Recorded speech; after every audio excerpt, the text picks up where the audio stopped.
ഈ വിഷുവിന് ഒരു വിഷു കൈനീട്ടമായി സംസ്കാര മീഡിയ അവതരിപ്പിക്കുന്ന ആധ്യാത്മിക പ്രഭാഷണ പരമ്പര ശ്രീമദ് ഭാഗവത തത്വവിചാരം.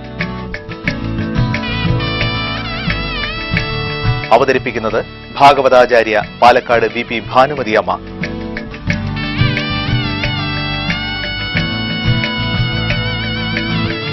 നമ്മൾ ഈ വിഷയങ്ങളിൽ മാത്രം മനസ്സ് കുടുങ്ങിക്കിടക്കാതെ നമ്മളെ എന്തിനെയാണോ കണ്ടുകൊണ്ടിരിക്കേണ്ടത്, എന്തിൽ നിന്നാണോ നമ്മൾ വന്നത്, ഏതൊന്നിനെയാണോ നമ്മൾ ചിന്തിക്കേണ്ടത്, അതിനെക്കുറിച്ചുള്ള ഗഹനമായിട്ടിത് എത്രയോ വർഷങ്ങള് ഭക്ഷണം ഉപേക്ഷിച്ചുകൊണ്ട്, ഉറക്കം ഉപേക്ഷിച്ചുകൊണ്ട്, സകല ദിനചര്യകളിൽ കുളിയില്ല, പൂജകളില്ല, ഒന്നുമില്ലാതെ ധ്യാനിച്ച് സ്വന്തം ഹൃദയത്തിൽ അങ്ങനെ നിർത്തിക്കൊണ്ട് ഭഗവാനെ കടുക് പോലും വ്യത്യാസമില്ലാതെ ഹൃദയത്തിൽ പിടിച്ചു നിർത്തുന്ന ഋഷീശ്വരന്മാർക്ക് മാത്രം അറിയുന്നതായിട്ടുള്ള ഒന്നാണ് ഈ ഭാഗവതത്തിലെ ഈ ആദ്യ ശ്ലോകം.